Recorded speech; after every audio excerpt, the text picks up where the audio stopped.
Segmen ke-6 ini adalah segmen terakhir di mana para calon presiden akan menyampaikan pernyataan penutup.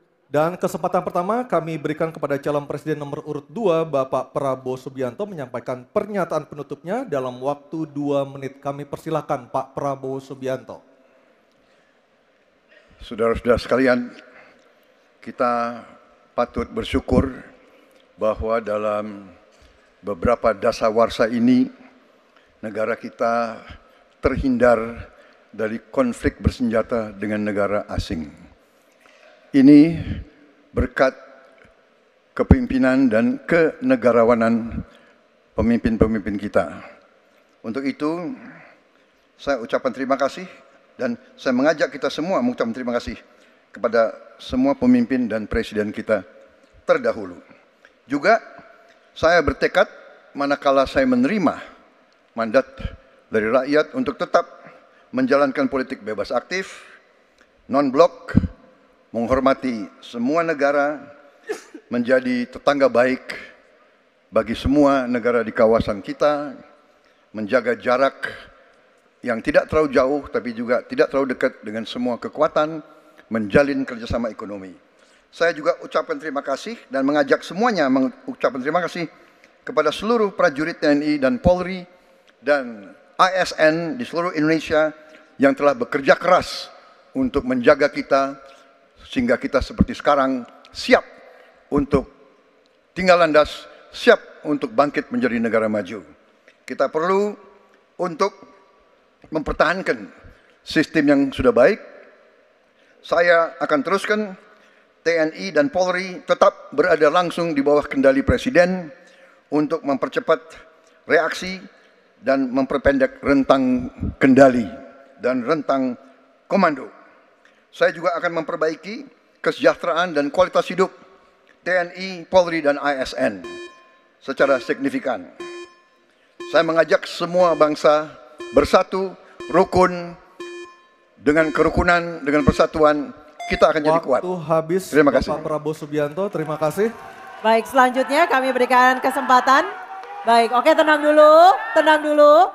Kami beri kesempatan untuk calon presiden nomor urut 3 Bapak Ganjar Pranowo untuk menyampaikan pernyataan penutup. Waktu Bapak 2 menit, silakan. Terima kasih. Untuk mengakhiri ini tentu saja saya ingin membacakan kembali data, saya khawatir kita keliru. Kalau dari buku himpunan RKAKL 2019-2004, anggaran Kementerian Pertahanan 2019 107,158, 2020 127,358, 2021 136,996 triliun. Ada peningkatan. Maksud saya agar kita tidak keliru pada soal data. Dan capaian IMF kita dari data lakibnya Kemenko Polhukam yang dipublish secara terbuka, karena kami tidak bisa mendapatkan data dari Kemenhan secara terbuka, maka minimum essential force kita memang kemungkinan akan berat untuk bisa terpenuhi.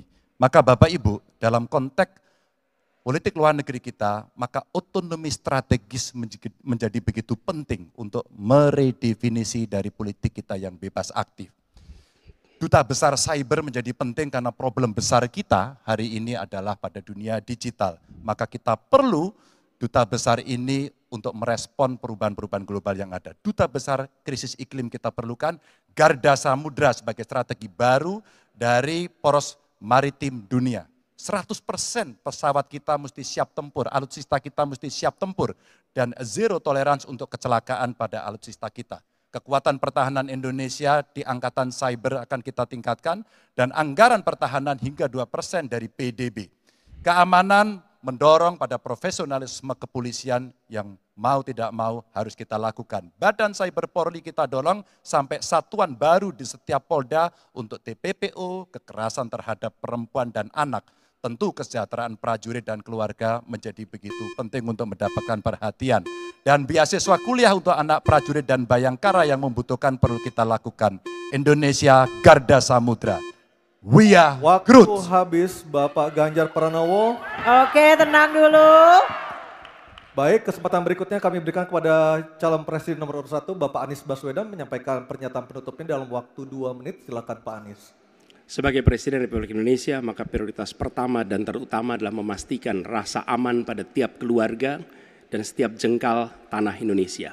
Dan itu artinya kita memastikan bahwa mereka yang diberi tugas untuk mengamankan dipikirkan kesejahteraannya. Memastikan bahwa kenaikan gaji tiap tahun, memastikan mereka punya rumah dinas, memastikan kesejahteraannya aman. Sehingga mereka bisa konsentrasi. Siapa itu? TNI, Polri, termasuk ASN di bidang pertahanan. Itu kunci nomor satu. Yang kedua, ketika kita berbicara tentang menjaga keamanan, maka kita juga berbicara tentang bagaimana pelibatan kita di dalam kancah internasional. Presiden akan menjadi panglima diplomasi dunia Indonesia di tingkat dunia. Hadir, mewarnai, membawa nilai-nilai Indonesia. Dan seperti juga di debat ini, tidak banyak ruang diberikan untuk berbicara di forum global. 2 menit, 3 menit itulah waktunya. Tapi di situ seninya, bagaimana kompleks gagasan, kompleks ide disampaikan secara lugas. Dan ketika Indonesia menyampaikan posisinya tegas, maka kita tidak akan ragu.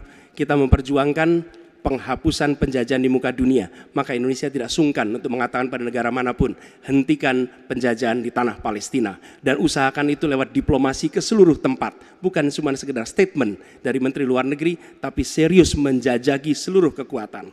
Kita menginginkan Indonesia kembali menjadi kekuatan yang disegani. Dan mulainya dari mana? Dari pemimpin yang menjunjung tinggi etika, pemimpin yang menjunjung tinggi ilmu pengetahuan, pemimpin yang terbuka atas gagasan mempertahankan Indonesia atas ancaman-ancaman baru.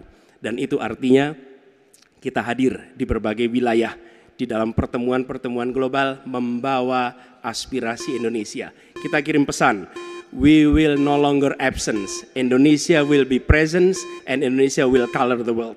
Indonesia absence no more, respected forever. Habis, Pak Anies. Terima kasih Pak Prabowo, Pak Ganjar, dan Pak Anies sudah memberikan closing statement atau pernyataan penutupnya untuk malam hari ini. Dan kita berikan apresiasi kepada para calon presiden 2024 yang telah merampungkan seluruh rangkaian debat pada malam hari ini. Hadirin kami persilakan untuk tepuk tangan. Dan masih tersisa 2 debat lagi yang akan diselenggarakan oleh KPU. Dan kami mengingatkan Anda untuk menggunakan hak pilih Anda pada Rabu 14 Februari 2024. Dan semoga debat ketiga kali ini bisa menjadi bahan pertimbangan Anda untuk menentukan pilihan siapa pemimpin Indonesia ke depan pada 14 Februari 2024. Dan kita tutup acara kita malam hari ini. Saya Aryo Ardi. Saya Anisha Dasuki mengucapkan terima kasih atas kebersamaan Anda. Sampai Selamat jumpa. malam. Selamat malam.